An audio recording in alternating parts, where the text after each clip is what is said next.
नमस्कार, स्वागत है आपका केशव टाइम्स में। मैं हूं आपके साथ तनिषा अरोड़ा। चलिए अब बात कर लेते हैं आज की खबर की।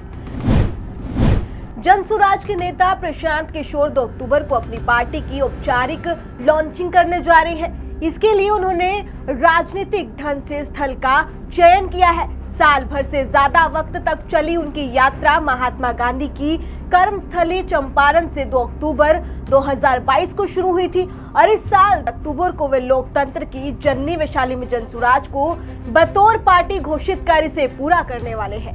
यात्रा के आरंभ और अंत के लिए प्रशांत किशोर ने जिन स्थलों का चयन किया उसका सांकेतिक महत्व है। चंपारण से महात्मा गांधी ने अंग्रेजों के खिलाफ आंदोलन शुरू किया था, तो वैशाली गणराज्य दुनिया का पहला लोकतंत्र माना जाता है। लेकिन पीके के सामने लालू या नीतीश से ज्यादा जेके मायने रखता है। आप सोच रहे होंगे आखिर जेके है क्या? पहले तो आपको जेके का मतलब बता दें।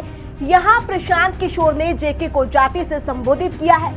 जेके का मतलब जातिवाद का कीड़ा, यानी इस जातिवाद के कीड़े को बिहार से ही नहीं बल्कि पूरे देश से जड़ से मिटाना है। प्रशांत किशोर ने अब तक अपनी यात्रा में जो कुछ भी हासिल किया वह उनके लिए उत्साहजनक है। राज्य भर में उन्होंने संगठनिक ढांचा खड़ा किया है, जनसुराजियों की अच्छी खासी फौज भी खड़ी कर ली है। वे जातिवाद की राजनीतिक से जनसुराज राजनीति को अलग मानते हैं। वे राजनीति में परिवारवाद के खिलाफ है, पढ़े लिखे लोगों को राजनीति से जोड़ने के पक्षधर हैं।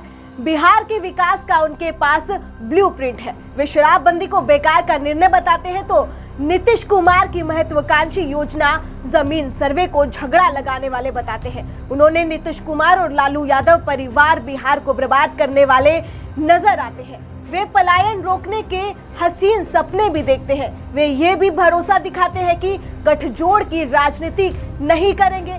जिस प्रकार से एक राजनीतिक दल जीतने के लिए सारे इंतजाम अपनी कामयाबी के लिए करता है, वे सारे काम प्रशांत किशोर कर रहे हैं। लेकिन यहीं पर पीके यानी प्रशांत किशोर के सामने जो बाधा प्रकट हो रही है वो जेके यानी जातिवाद का कीड़ा है। कोई मुंह से न कहे, लेकिन ये निसंदेह सत्य है कि चुनाव में बिहार एकमात्र सच जाति ही है। कड़वी सच्चाई भी यही है कि जिसे सूबे में जातियों की गिनती है, यहाँ जाति के आधार पर MY और लवकुश समीकरण बनते हैं। कोई खुद को दलितों का नेता प्रोजेक्ट करता है, तो कोई भूमिहारों का, तो कोई राजपूतों का। ऐसे में सवाल उठता है कि प्रशांत किशोर जातिवादी राजनीति को कैसे दूर कर पाएंगे। हालांकि वे सिर्फ जातिवाद की राजनीति से परहेज की बात करते हैं, लेकिन टिकट देने के लिए वे जाति का ही सहारा लेते हैं। वे कहते हैं कि विधानसभा चुनाव में 7 मुसलमानों को टिकट देने, महिलाओं को प्राथमिकता देंगे, दलितों को उनका वाजिब हक देंगे। बिहार में उनकी पार्टी का नेतृत्व कोई दलित ही करेगा। यह प्रशांत किशोर की राजनीति के विरोधाभासी संकेत है। फिलहाल आज की खबर में बस इतना ही। ऐसी ही तमाम जानकारी पाने के लिए जुड़े रहिए केशव टाइम्स पर। धन्यवाद।